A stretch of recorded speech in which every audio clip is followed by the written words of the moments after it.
हकीकत क्या है? देखो, एसआईआर जो आई है पूरे हिंदुस्तान में जो चल रहा है, हमारे महाराष्ट्र में भी एसआईआर का मैपिंग वगैरह चालू भाई है।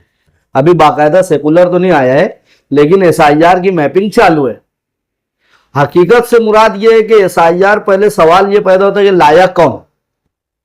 लाई बीजेपी एसआईआर है, हमारी पार्टी एसआईआर है, लेकिन इसका मुख्य कारण कौन है?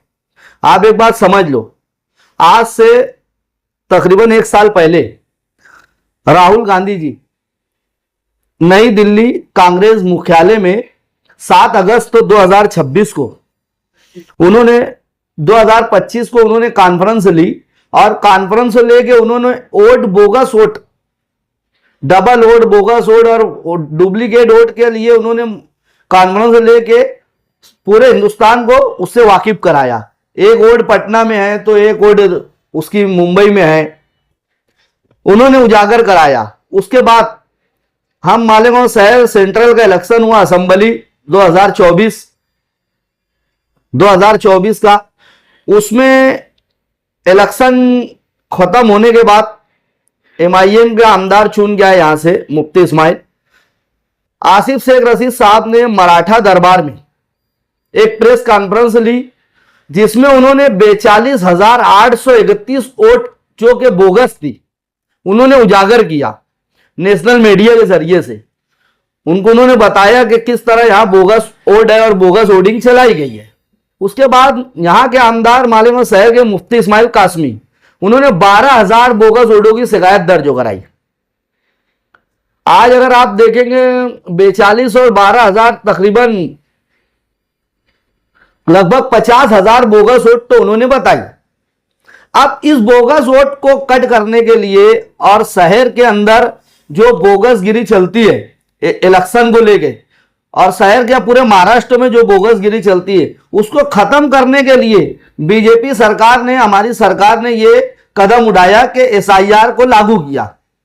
तो उसमें शहर को और लीडरान को डरने की क्या जरूरत है? आप लोगों ने ही बताया था कि यह शहर में बोगस वोट है। यहां मालेगांव मराठा दरबार ने आसिफ साहब बताया, मुफ्ती इस्माइल ने 12,000 वोट बोगस बताए, वहां पे राहुल गांधी ने दिल्ली मुख्यालय में बताया कि बोगस। अब इन सब वोटों को कट करना और एक नंबर ईमानदारी से इलेक्शन कराना, यह हमारी सरकार की जिम्मेदारी है। तो उन्होंने अपनी जिम्मेदारी अदा कर रहे। एसआईआर को लेके पूरे महाराष्ट्र में चालू है। मसला यह है कि इतनी ज्यादा गर्म और अफरा तफरी मालेगांव में क्यों? एसआईआर तो पूरे महाराष्ट्र में, क्या पूरे महाराष्ट्र में मुसलमान नहीं रहते क्या? मालेगांव में एसआईआर को लेके इतनी अफरा तफरी क्यों है? और अफसोस की बात तो यह है कि हम कोई भी सरकारी मामला आते हैं, सबसे ज्यादा अफरा तफरी मुसलमानों में ही होती है। इसका मुख्य कारण क्या है? इसका मुख्य कारण है कांग्रेस सरकार। कांग्रेस ने मुसलमानों को लागर, यतीम, बेसहारा बना के रखा हमेशा से, जिसकी वजह से मुसलमान एकदम लागर की जिंदगी जीते थे। जन्म दाखला है नहीं है, राशन कार्ड है नहीं है, आधार कार्ड है नहीं है, पैन कार्ड है नहीं है, ये सब के ऊपर उन्होंने ध्यान नहीं दिया। अब सरकार जब इस कानून लागू कर रही तो हमको हो रही तकलीफ। होना तो यह चाहिए था कि हम शुरू से उसको एक्टिव करके रखते। जो एक नंबर शहरी है, जो एक नंबर चीजें है, वो हर हाल में हमारी सरकार लागू करेगी। और कोई 2 नंबर रास्ते से अगर जन्म दाखला हो, वोट का मामला हो, अगर करता है तो हर हाल में उसको हम रिजेक्ट करेंगे। मुमकिन तो नहीं है, लेकिन कोशिश कर रहे लोग। बोगस वोट शामिल करने के लिए 2-2 जगह मैपिंग कराने की कोशिश की जा रही। मैं शहरियान से अपील करूंगा कि अगर आपको कोई भी लीडर, कोई भी पार्टी का हो, चाहे इस्लाम पार्टी हो, चाहे एमआईएम पार्टी हो, चाहे समाजवादी पार्टी हो, चाहे कांग्रेस पार्टी हो, कोई भी पार्टी हो, अगर आपको इस तरह का काम करने का हो बोले तो उसको साफ मना कर दो। क्योंकि आने वाले दिनों में आपको तकलीफ आएंगी, उसका हर्जाना आपको भुगतना पड़ेगा। अगर आप डबल वोट और मैपिंग वगैरह करा लेते या 2-2 जगह से वोट आप मैपिंग करा लेते तो आपको फ्यूचर में तकलीफ आएंगी, उसका खमियाजा आपको भुगतना पड़ेगा, उसके ऊपर केस वगैरह भी होगा। इसीलिए हम शहरियान से अपील करते हैं कि इस तरह की डबल मैपिंग से बचे और डबल वोट और बोगस वोट से बचे। क्योंकि शहर में देखो मैयत वोट भी है, जो इंतकाल कर गए उनकी वोट काटना, बोगस वोट काटना, इसके लिए ही एसआईआर आया है। और एसआईआर में शहरियान को डरने की कोई जरूरत नहीं है। जो क्लियर रहेगा, क्लियर पेपर रहेगा, उसको कोई तकलीफ नहीं है, कोई परेशानी नहीं है। लेकिन अगर कोई बोगसगिरी कर रहा है तो उसको रोकना भी हमारी सरकार का काम है। हमारी सरकार उसको हर हाल में रोकेगी बोगसगिरी को। लेकिन जो एक नंबर वोटिंग है, और रही बात परसेंटेज का, जो मालेगांव सेंट्रल में परसेंटेज अच्छा रहा मैपिंग का, तो बड़ी खुशी की बात है कि परसेंटेज अच्छा है। लेकिन परसेंटेज अच्छे में घाई गर्दी करने में कुछ गलत सलत काम ना हो, इसके लिए हमारी पार्टी के जो अध्यक्ष, जिले अध्यक्ष है और हमारे शहर के अध्यक्ष है, हमारे लीगल अध्यक्ष जो है श्री कछुए साहब है, और श्री देवा पाटिल साहब है, श्री निकम साहब है, योगेश निकम साहब, एडवोकेट योगेश निकम, और इसी तरह से हमारे हर्षल सर साहब हैं। इन्होंने जो विरोध किया है, यही विरोध किया है कि ये बोगस वोट नहीं होना चाहिए, बोगस मैपिंग नहीं होना चाहिए, गलत वोट नहीं बढ़ना चाहिए। उन्होंने लीगल और क्लियर की वोट के लिए उन्होंने कुछ निवेदन नहीं दिया। अगर उन्होंने निवेदन दिया तो बोगस वोट के लिए दिया, और शहर से बोगस वोट खत्म होना चाहिए। उसके लिए हम भी मेहनत कर रहे हैं। तमाम सियासी पार्टियों से हम निवेदन करते हैं कि वो भी मेहनत करें कि बोगस वोट शहर से कम हो। बोगस वोट और ये सब होने की वजह से जो अच्छे कैंडिडेट, अच्छे उम्मीदवार है, चुन के नहीं आ पाते।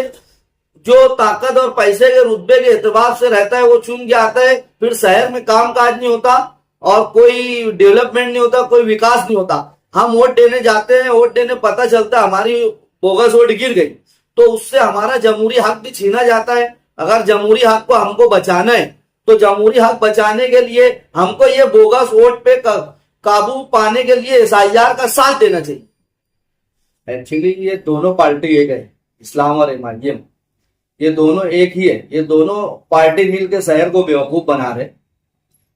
ऐसा कुछ भी नहीं है, शहर को घबराने की कोई जरूरत नहीं है। एसआईआर में बहुत ज्यादा डिफिकल्ट कोई मामला नहीं है। जो ओरिजिनल वोट है वो रहने वाली है, और जो बोगस वोट है, मैयत वोट है, वो तो हर हाल में कटने वाली है। तो इसके लिए शहर को घबराने की कोई जरूरत नहीं है। ये सब मिलकर शहर को बेवकूफ बनाने का काम कर रहे, शहर को उलझा रहे। मुझे ये समझ में नहीं आता कि आउटर में भी चल रहा है ना, आउटर में भी एसआईआर का काम चालू है मैपिंग तो वहां इतनी अफरा तफरी क्यों नहीं, शहर में इतनी अफरा तफरी क्यों? मुझे शहरियान से सवाल है। शहरियान को इस वक्त तो सोच बूझ से काम लेना चाहिए, एज अ फ्यूचर में ना उनको तकलीफ हो ना उनकी औलाद को तकलीफ हो।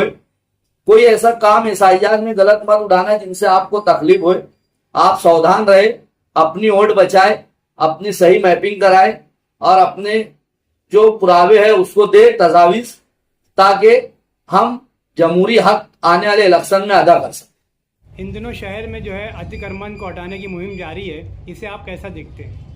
बहुत अच्छी बात है, ये तो होना चाहिए। शहर में अतिक्रमण साफ होना चाहिए। बड़ा अफसोस का मुकाम है हम आउटर में चले जाए, मालेगांव आउटर भी तो मालेगांव का हिस्सा है, और हम सेंट्रल में आ जाए। हमको आउटर और सेंट्रल का फर्क समझ में आ जाएगा। हम किस तरह का अतिक्रमण करते हैं, किससे राहगीर को तकलीफ होती है और सड़कें जाम होती है, ट्रैफिक का निजाम दरम बरम होता है। होना चाहिए अतिक्रमण साफ, हम उसके साथ है अतिक्रमण साफ होने के। मैं तो बहुत जल्द इंशाअल्लाह एक निवेदन तैयार कर रहा हूं, और मैं मंत्रालय जाकर वो निवेदन दूंगा जो पीडब्ल्यूडी के मिनिस्टर है उनको, और जो अपने हैवान मिनिस्टर है उनको दूंगा कि मालेगांव में मास्टर प्लान लाया जाए। क्योंकि जितनी मालेगांव की केनल रोड, 40 का रोड, 30 का रोड, जितनी रोड है, जहां जहां से बुलाओ का उसको ओपन किया जाए, उसको चालू किया जाए। शहर में अंदर डेवलपमेंट होगा, ओपन स्पेस साफ होंगे, ओपन सड़कें चौड़ी होंगी तो डेवलपमेंट होगा। डेवलपमेंट होगा, हादसा कम होंगे, हमारे बच्चों फ्यूचर बनेगा, और उसके साथ ही साथ शहर फैलेगा, और शहर बढ़ेगा तो हमारा डेवलपमेंट बढ़ेगा।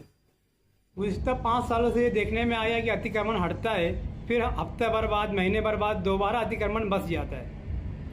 एक्चुअली बात ऐसी है कि ये कारपोरेशन का काम है अतिक्रमण उठाना, साफ करना, और कारपोरेशन से हम गुजारिश करते हैं कि इसके ऊपर काबू पाने के लिए कि वापस से दोबारा ना आए। कारपोरेशन को स्क्वाड बनाना चाहिए पूरे शहर के अंदर, कि अगर ये वापिस से अतिक्रमण करते हैं तो इनके ऊपर फाइन लगाना चाहिए। अतिक्रमण करने वालों के लेके 5,000 से 50,000 तक का फाइन लगाना चाहिए, ताकि कारपोरेशन की आवक भी बढ़े, आमदनी भी बढ़े। कारपोरेशन की आमदनी बढ़ेगी तो डेवलपमेंट में अच्छा रहेगा, डेवलपमेंट के काम आएगा और दोबारा ये अतिक्रमण करने वाले दोबारा अतिक्रमण नहीं करेंगे। तो स्क्वाड का खास ख्याल रखे कि ताकि दोबारा से ये अतिक्रमण ना करें।